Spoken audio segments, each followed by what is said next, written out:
So it's 3/17/24, the patient 1234, 24-year-old female, no chief concerns.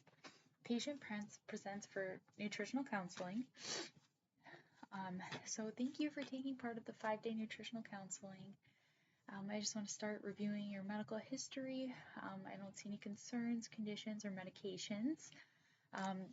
And kind of reviewing your dental and social history. You said you brush 1 time a day in the morning and floss a couple times a week. And you also mentioned you like to eat a lot of, sweets. You have a sweet tooth. So that's, we'll discuss some alternatives for like sugars and stuff like that here soon. I also like to start with the EOIO. So we'll start extraorally. So skin appearance within normal limits. Everything else seemed to be within normal limits. So intraoral, there's some demineralization, which just shows up as the white spots on the teeth. I see them on the cheek sides of the molars, upper and lower, and active. I see suspect caries on the lower left and right molars, and in between and on the cheek sides of the molars.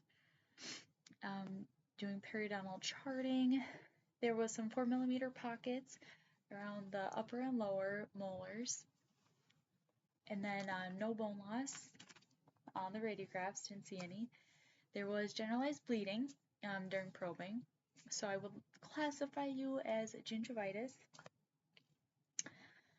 I did notice too your gums were a little pale pink, so that with the bleeding it could potentially be a sign of protein or grain deficiency in your diet. So the purpose of the diet analysis is just to see if you're, eating a well-balanced diet, potentially identify any risk factors that could impact your oral health.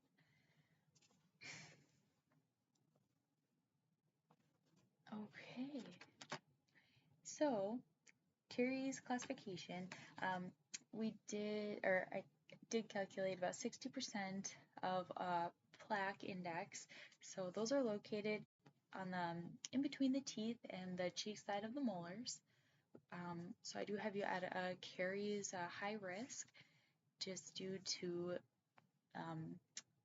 3 or more active caries within last 36 months.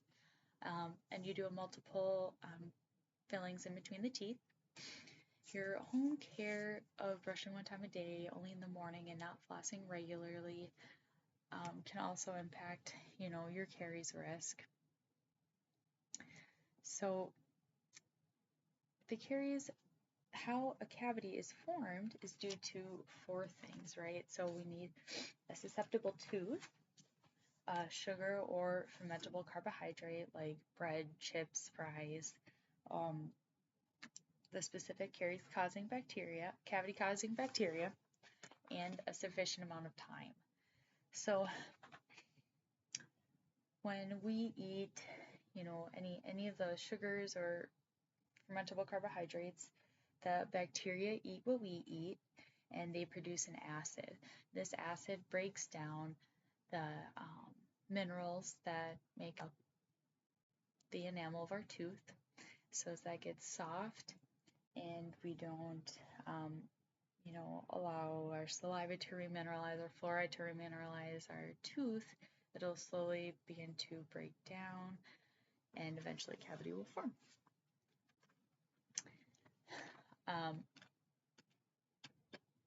So the dietary analysis, because you are, a moderately active 24-year-old, your recommended caloric intake is 2,200. So you should be eating, 3 servings of dairy, 6 servings of protein, 7 servings of grain, 2 servings of fruit, and 2.5 servings of vegetables per day to maintain a well-balanced diet. So looking at your 5-day food journal averages, I just calculated the deficiencies. Dairy, you were, almost had full servings. You were just deficient by 0.16. Proteins, you were deficient by 4 roughly 4.5 servings. Grain, you were deficient by just over 4 servings. Fruits, you were deficient by almost 1 serving. And vegetables, you weren't deficient at all. So that was great. So since you're eating the daily recommended intake of vegetables and almost of the fruits and dairy, your gums have a good amount of vitamin A, C, D, and B to support a healthy immune system to fight against the pathogens and heal when there's trauma. However, since there's a moderate amount of soft and cavity-causing or cariogenic foods and drinks, it does increase your risk for cavities. So due to the demineralization, the demineralized areas that we discussed, and the suspected areas of cavities, there's this is an indication of a diet with a moderate sugar or fermentable carbohydrate diet, right? So the portion of your cariogenic or cavity-causing diet consists mostly of soft and liquid consistencies. So the soft foods like to stick to our teeth for a longer time, causing our teeth to be exposed to that fermentable carbohydrate or sugar for longer and a decreased pH for a longer period of time. So that increases our chances for demineralization to advance to a cavity.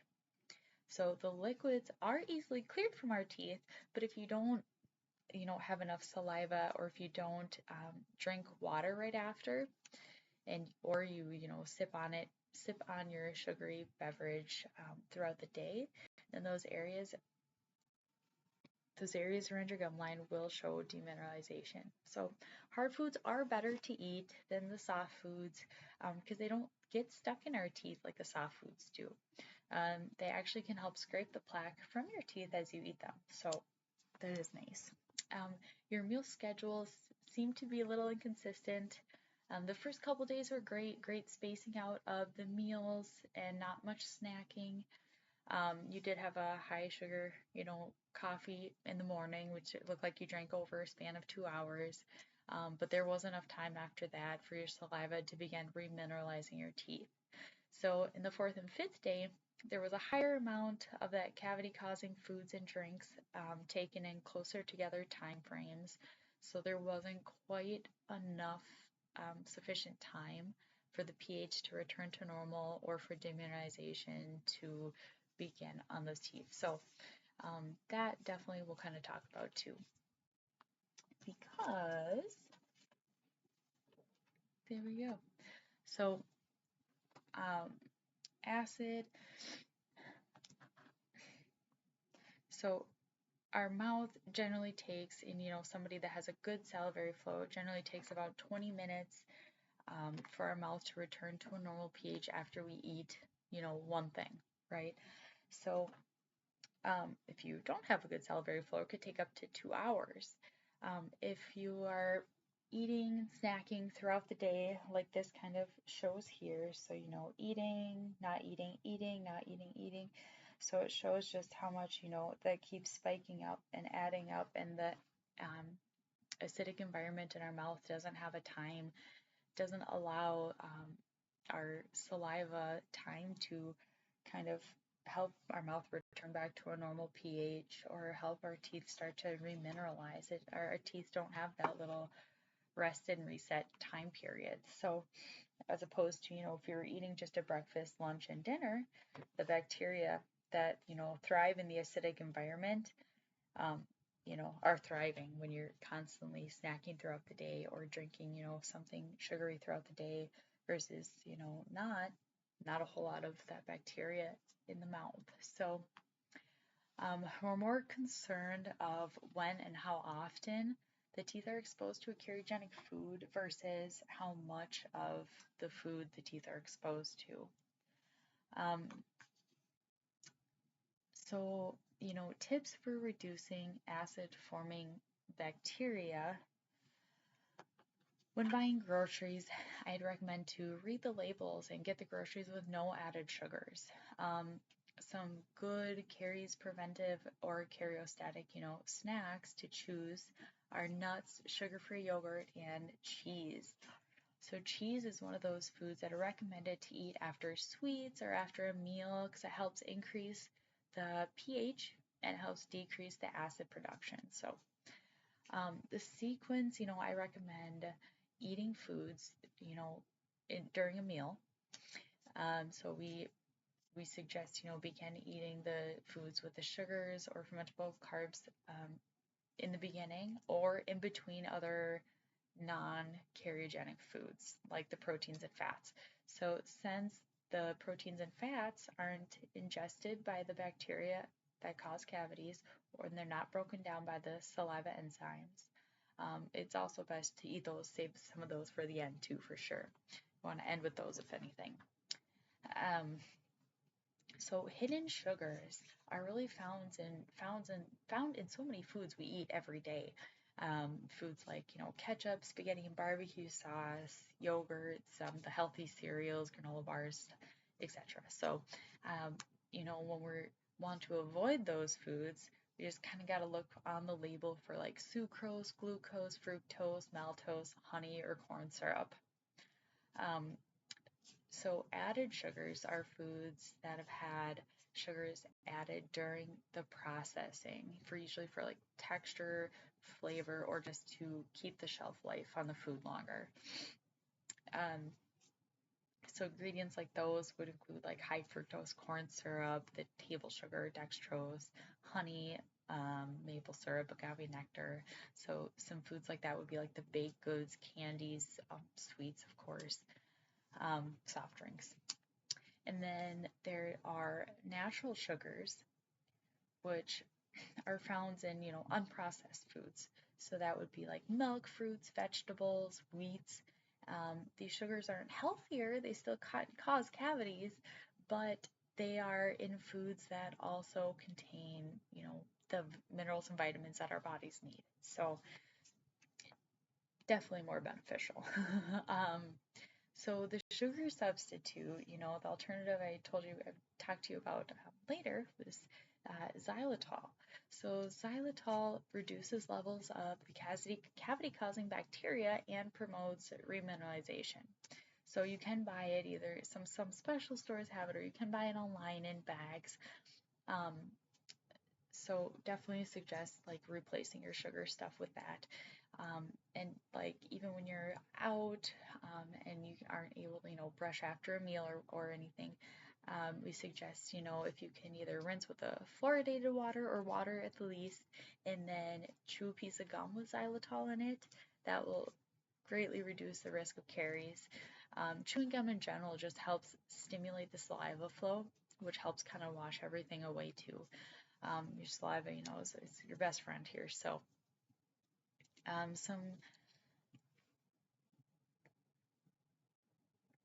okay. Also, like if you're out too, and you don't want to floss in public or in your car or whatever, soft picks are super good to use. They're little picks with rubber on them, and as you push them in and out between your gums, they help massage your gums and stimulate the blood flow. And this will increase, obviously increase the blood flow to the area. It brings oxygen-rich blood. It brings, all of our immune cells, all of our immune cells to reach the areas needed to help reduce gingivitis. Sorry. So when I, probed, we said, you're a gingivitis.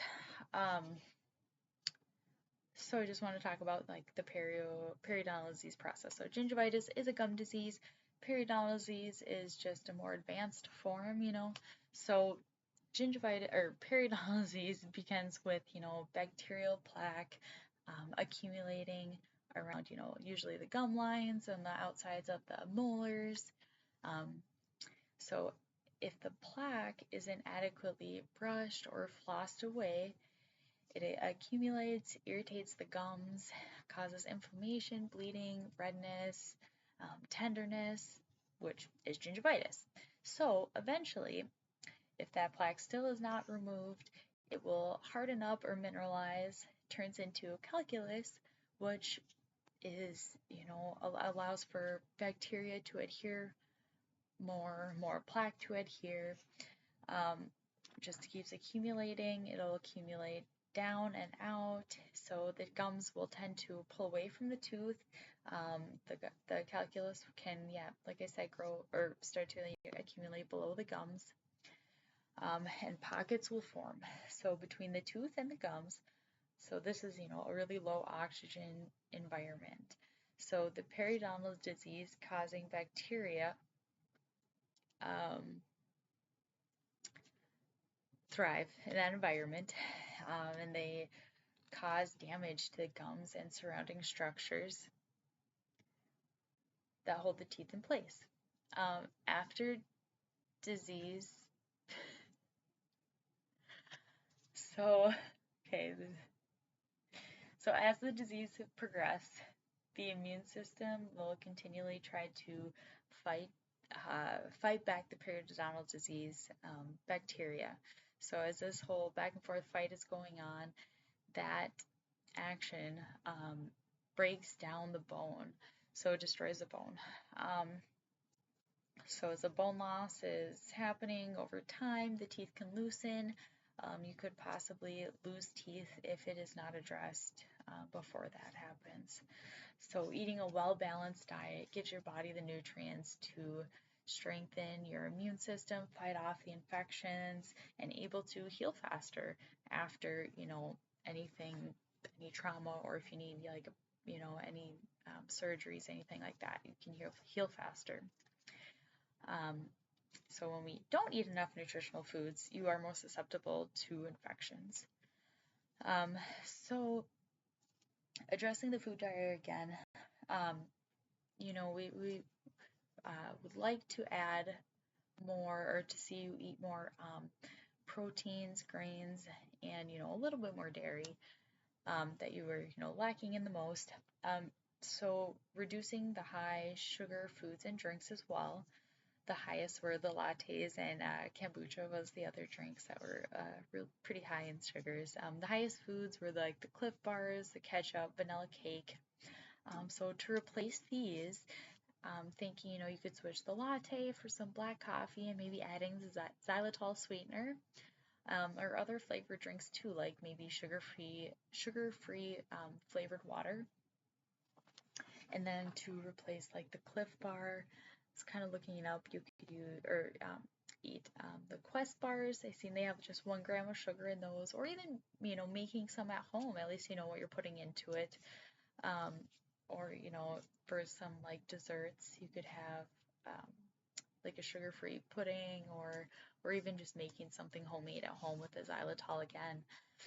So to increase the protein, grain, and dairy, I would, maybe incorporate like a turkey sandwich with whole grain bread, and some cheese. You can put, tomato, lettuce on there. And then maybe like a side of sugar-free Greek yogurt, for dessert. So I think a good goal maybe would read some of the food labels, making sure we're not getting foods with the added sugars, and maybe choose more of the low sugar or no sugar option, and eating more of the sugar-free snacks like the cheese, the sugar-free yogurt, and